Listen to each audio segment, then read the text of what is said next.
Bersyukur kita diberi kesempatan oleh Allah ketemu dengan era teknologi informasi, era milenial.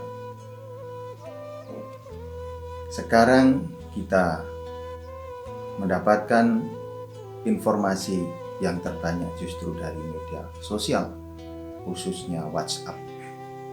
Tetapi perlu kita ketahui bahwa media sosial, khususnya WhatsApp, Instagram, Twitter, dan sebagainya, itu berbeda karakteristiknya dengan media cetak seperti koran, majalah, ataupun media elektronik, radio, televisi.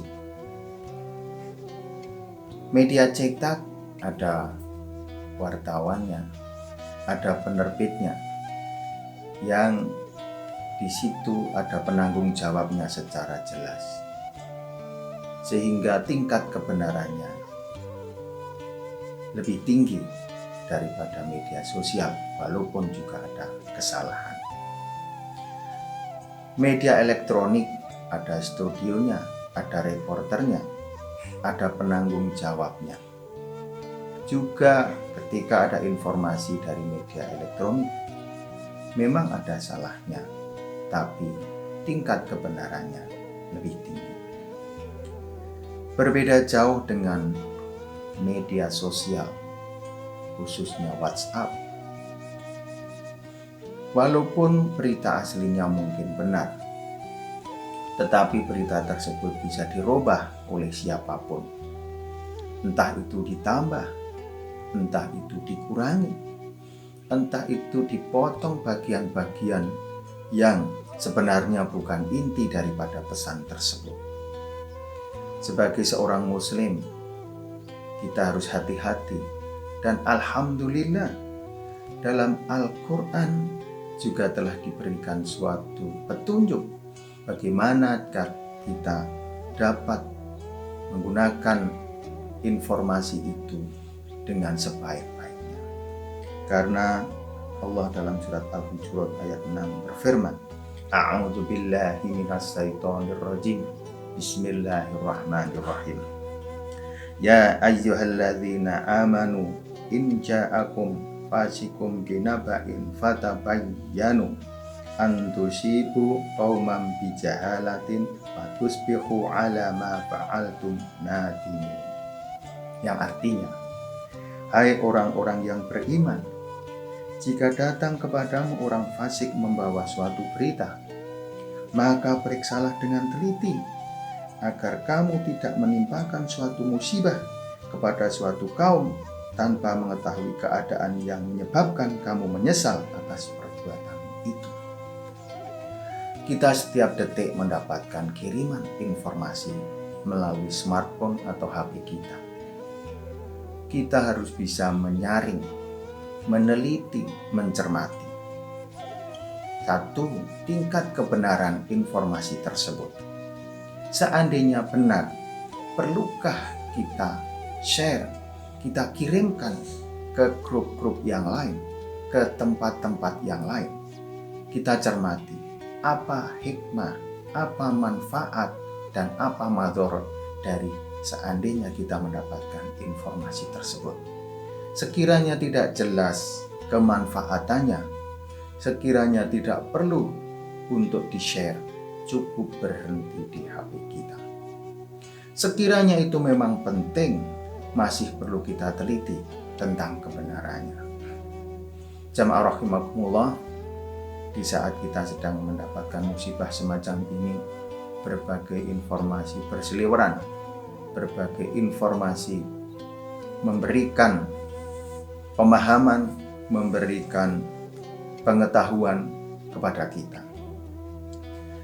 Salah satu cara untuk menyaring bahwa informasi tersebut benar atau tidak adalah siapa sumber informasi itu dapat kita peroleh.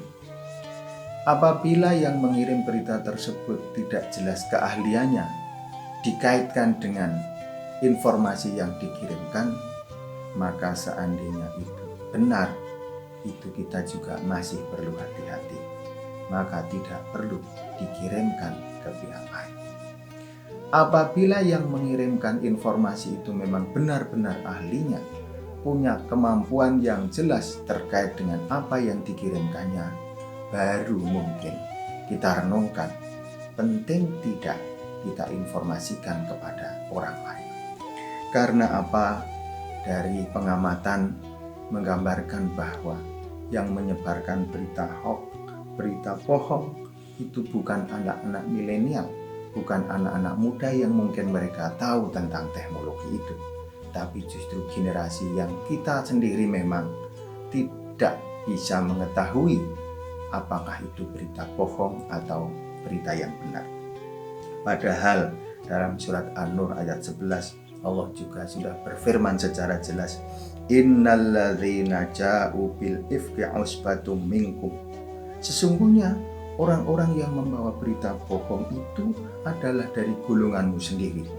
Kalau dikaitkan, dianalogkan dengan saat ini, berarti orang-orang yang mengirimkan kabar bohong, orang-orang yang mengirimkan berita bohong itu juga dari grup-grup kita itu sendiri.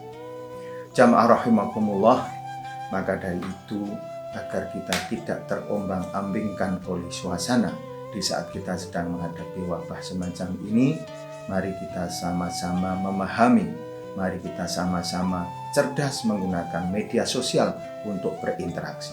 Seandainya kita bisa menggunakan secara baik, insya Allah akan sangat bermanfaat karena teknologi akan mempercepat informasi, karena teknologi akan memudahkan kita berinteraksi, tidak harus ketemu langsung, apalagi di saat kita harus melakukan yang namanya social distancing ini. Jangan sampai seperti pesan Rasulullah kepada para sahabatnya, yang waktu itu Rasulullah bersabda, hai para sahabat, tahu enggak kamu orang yang paling rugi itu apa? Karena para sahabat, para pedagang, mereka menjawabnya dalam perspektif bisnis. Orang yang paling rugi ketika berbisnis itu tidak mendapatkan keuntungan. Semakin lama semakin sedikit dagangannya, bahkan hutangnya bertumpuk-tumpuk ya Rasulullah. Maka Rasulullah menjawab, oh bukan itu. Orang yang rugi betul adalah orang yang suka beribadah, orang yang baik, tetapi mereka banyak menyebar berita bohong, sehingga yang dirugikan itu dosanya akan ditukar dengan kebaikan-kebaikan yang mereka lakukan karena kecerobohannya menyebar berita bohong. Marilah kita manfaatkan media sosial kita dengan sebaik-baiknya, selain juga agar hemat, agar kita juga mengurangi berita-berita hoax yang kita sebar ke tempat lain yang kita sendiri tidak punya keahliannya untuk hal tersebut.